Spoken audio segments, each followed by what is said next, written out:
Welcome to Museum Michelangelo. In the museum, we have our inspirational collection. Being in the art space for almost 40 years, I've seen a lot of different economic cycles in our world. I've always been around the art world, but the art I've always represented has always stayed stable. It's always had a consistent value. It's always truly gone up in value.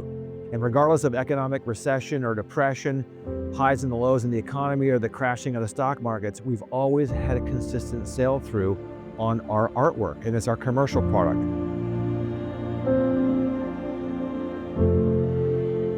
We're going to talk about monuments. Monuments we've done in my career, 38 years, we've done over 1,000 monumental projects. Monument by definition is something that's life-size or larger. This is an example of two a little larger than life-size eagles fighting over a salmon.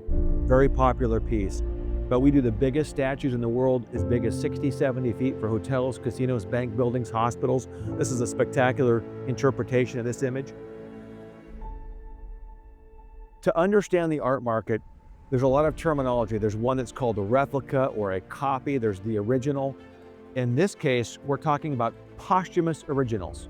So Michelangelo in 1504 finished the marble David, quarried out of a quarry in Siena, Italy, ultimately landed at the Gallery Academia in Florence, Italy. The marble was his first creation.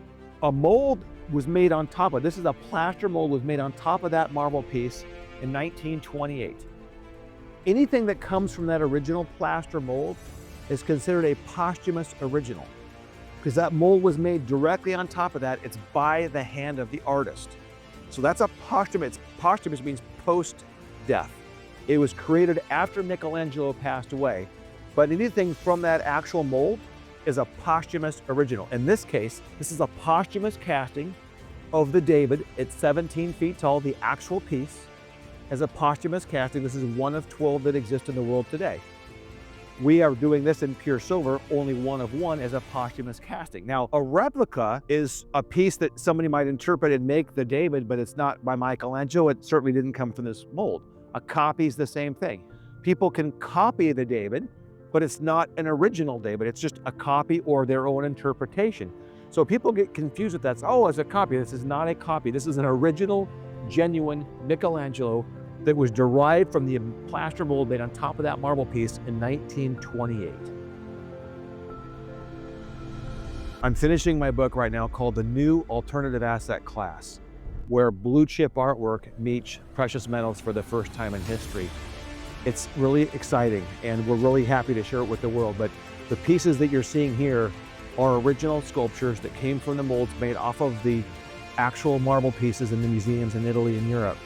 And they're not copies or replicas. These are posthumous originals and they're one of a kind. There's only one ever going to be of this.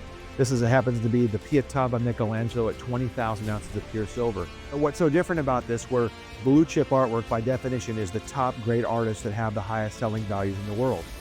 You can't buy a Michelangelo unless you buy one from us. But what's so beautiful of this is the integration of blue chip artwork in a rare form of only one of a kind in pure silver, and now we're doing one in pure gold.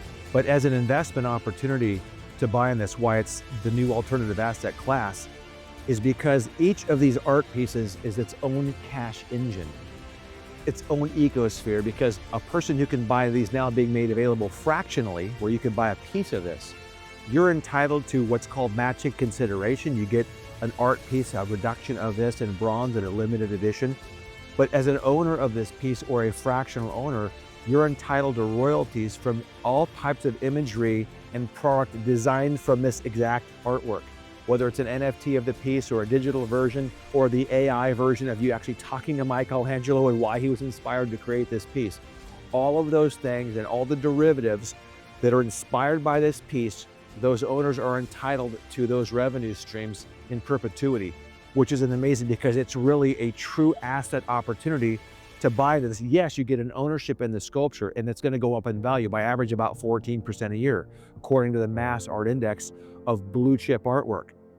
But again, the owners of these pieces or any of the collection own the ecosphere of what that image can produce and all of the other dynamics that are around that sculpture, which is very, very powerful. No one in the world provides that. And we're bringing it to market with our sculptures and our new book that I've written called The New Alternative Asset Class.